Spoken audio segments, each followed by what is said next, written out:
proses. Baik kita sebagai proses untuk menaiki peringkat kita, proses kita di lapangan, atau mungkin proses kita seperti sekarang, proses kita sebagai satu keluarga besar Fitu. Kita semua sekarang mengalami hal tersebut, dan tentunya menurut saya, kemarin saya sudah buat sebuah video untuk teman-teman semua, untuk seluruh VTuber, bahwa saya bingung dengan orang-orang di luar sana yang mengatakan bahwa kita ini nggak bisa legal, nggak bisa ini itu. Saya nggak habis pikir. Mereka beropini seakan-akan opininya nggak nyampe gitu di pikirannya mereka. Mereka ngelihat dari luar terus beropini seakan-akan itu benar. Dan buat kita, para leader-leader, kalau kita mengkonfirmasi itu, maka kita akan merubah apa yang ada di opini mereka menjadi sebuah kenyataan, yang padahal bukan. Semua bekerja. Anda sudah mendengar sendiri dari Pak Prabowo tadi, bahwa Pak Prabowo sudah bertemu dengan berbagai macam kementerian, melakukan konsultasi, melakukan konsolidasi dengan semua kementerian tersebut. Untuk apa? Ya tentunya untuk membuat Fitu menjadi sebuah perusahaan yang legal dan sesuai dengan aturan. Jadi alangkah sayangnya kalau misalkan kita takut dengan hal itu. Alangkah sayangnya kalau kita takut dengan isu-isu yang ada. Nah, pesan saya untuk teman-teman semua adalah kita semua perlu untuk bergandengan tangan. Kita semua perlu melakukan komunikasi yang lebih intens dengan tim kita. Kita perlu memberikan fakta-faktanya. Jangan mendengarkan opini-opini orang-orang di luar sana. Dan opini-opini tersebut dianggap sebagai sebuah fakta. Karena tugas kita adalah memberikan fakta itu. Dan kita sudah berhasil. Kita sudah berhasil melakukan itu. Dari hari pertama Fitu berdiri, kita sudah dibilang penipu kok. Tapi penipu ini akhirnya bisa berbuah. Ada orang-orang yang susah makan, akhirnya bisa makan. Ada orang-orang yang susah bayar uang sekolah, bisa bayar uang sekolah. Ada orang-orang yang butuh untuk keluarganya, bisa memberikan yang terbaik untuk keluarganya.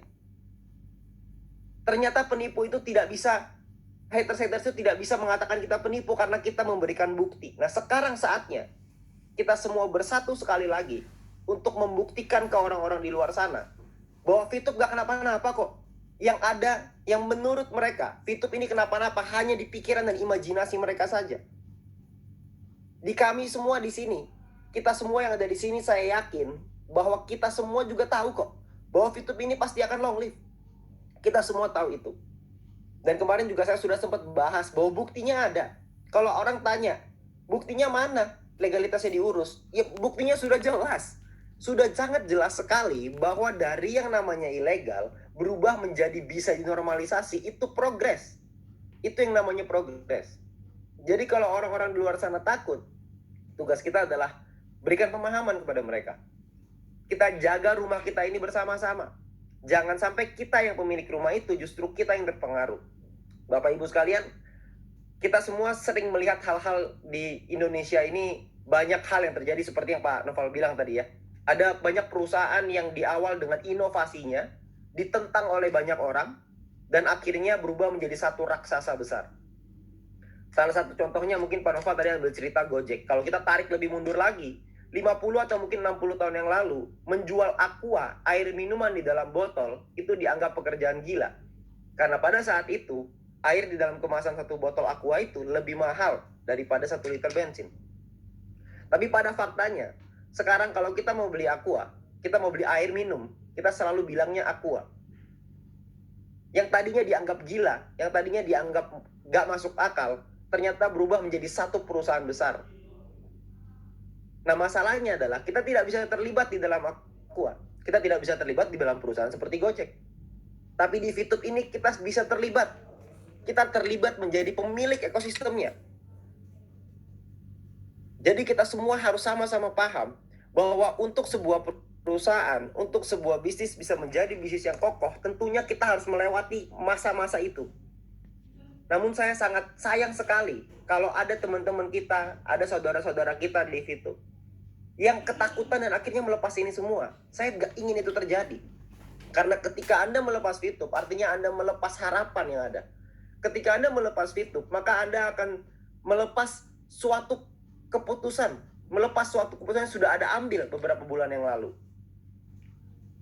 Dan saya merasa bahwa setelah pandemi ini, hidup tidak akan pernah sama lagi. Karena dunia akan berubah. Cara orang hidup akan berubah. Cara menghasilkan penghasilan akan berubah. Kita mungkin tidak akan kembali lagi seperti masa-masa di sebelum pandemi. Tidak mungkin terjadi. Pekerjaan-pekerjaan offline itu akan mulai digantikan. Pekerjaan-pekerjaan yang mungkin membutuhkan orang yang banyak mungkin akan mulai berkurang dan digantikan dengan robot, digantikan dengan internet, digantikan dengan digital. Dan kita semua sudah di dalam digital itu. Masa kita mau ngelepas?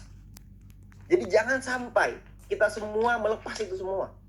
Melepas apa yang sudah ada di tangan kita, melepas harapan ini, melepas sesuatu yang sudah mau kita capai bersama-sama. Dan ingat Bapak Ibu, bahwa Fitup ini baru langkah awalnya. Ini baru pintu gerbangnya. Masih banyak sekali fase-fase di belakang sana. Sebuah ekosistem besar yang akan diciptakan untuk kita semua. Jadi Bapak Ibu sekalian, kita semualah penjaga. Kita semualah guardiannya dari ekosistem ini. Kita semualah yang menjaga tim kita bersama-sama. Dan saya mengajak teman-teman semua untuk kita sama-sama memberikan komunikasi tersebut. Komunikasi bisa dilakukan dengan banyak hal. Anda bisa melakukan komunikasi dengan Anda mungkin membuat sebuah video. Gak perlu keren-keren, gak apa-apa. Anda ingat beberapa bulan yang lalu, kita pernah membuat sebuah video testimoni yang banjir di mana-mana. Orang-orang yang merasa terbantu dengan Fitup. Hari ini saya ingin mengajak teman-teman semua untuk ayo kita buat video lagi. Untuk kita meyakinkan dan menguatkan teman-teman kita. Menguatkan tim-tim kita yang mungkin sekarang lagi ketakutan. Kita berikan mereka kekuatan. Karena kekuatan dari video itu sangat besar.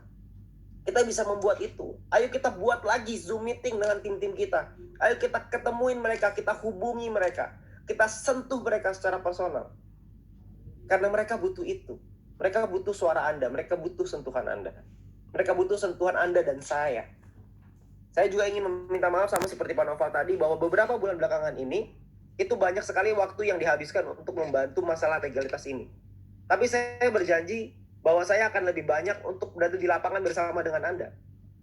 Karena kita ingin supaya tahap akhir dari normalisasi ini, dari legalitas kita, itu kita bisa lewati. Kita bisa lewati bersama-sama dan kita bisa panen raya. Karena memang sebelum kita mendapatkan suatu hal yang indah, kita pasti harus merasakan hal yang sulit dulu. Kalau kita ingin merasakan hal yang manis, maka kita mesti merasakan yang pahit. Semakin pahit perjuangan kita, semakin manis kemenangan kita. Nah, buat Anda yang mungkin sekarang sudah merasakan pahitnya itu, maka selamat buat Anda semua. Karena nantinya kemenangan itu akan berbuah sangat manis untuk Anda. Tapi jangan sampai Anda melepas. Dan ketika Anda melepas, maka yang Anda rasakan hanya pahitnya saja. Maka manisnya tidak akan pernah Anda rasakan. Nah, saya tidak ingin itu terjadi. Saya ingin supaya kita semua teman-teman, kita semua bisa merayakan kemenangan kita bersama-sama. Semua dari kita bisa merasakan manisnya kemenangan bersama-sama. Dan perlu diingat, bangsa Indonesia ini merdeka. Itu melakukan suatu hal yang mustahil. Bangsa Indonesia itu merdeka menggunakan bambu runcing, melawan penjajah yang menggunakan pistol. Coba Anda bayangkan. Leluhur-leluhur kita melakukan hal itu dan Indonesia menjadi negara yang merdeka dengan keringatnya sendiri. Nah, hari ini saya ingin mengajak Anda semua untuk melakukan hal yang sama. Kita semua sama-sama, kita semua bersatu dalam satu keluarga besar Fitup, dan kita semua bersatu untuk bisa melawan semuanya ini. Karena kalau kita bisa melakukan itu, maka saya berani jamin, bulan depan, 2 bulan lagi, 3 bulan lagi, Anda akan merasakan perubahan yang luar biasa. Anda akan mensyukuri keputusan Anda untuk terus bersama dengan Fitup. Karena Fitup ini hanya pintu gerbang. Fitup ini hanya awalnya saja. Anda akan merasakan, Anda akan melihat, Anda akan berada di dalam suatu ekosistem. Dalam suatu ekosistem yang besar, yang akan memberikan manfaat bukan hanya untuk Anda, tapi untuk keluarga Anda, untuk orang tua Anda, untuk anak-anak Anda, bahkan mungkin untuk cucu-cucu Anda nanti. Nah, saya berharap teman-teman semua bisa bersama dengan kami, kita berjuang bersama-sama, kita tabuhkan genderang perang ini, karena peperangan menanti kita. Setelah acara hari ini kita akan menanti. Peperangan itu sudah di depan mata kita, dan ayo kita berperang bersama-sama, tentunya dengan cara yang sopan, dan kita bisa buktikan kepada orang-orang di luar sana bahwa kita kuat. Kita buktikan orang-orang di luar sana bahwa opini mereka itu salah. Kita buktikan orang-orang di luar sana bahwa apa yang mereka katakan itu bukan sebuah kenyataan. Dan mari kita buktikan, mari kita berikan fakta-fakta tersebut kepada tim-tim kita. Selamat berjuang teman-teman semua, saudara-saudaraku. Kita bersama Anda semua, doa saya bersama Anda semua. Kita berjuang bersama-sama, kita menang bersama-sama. Terima kasih.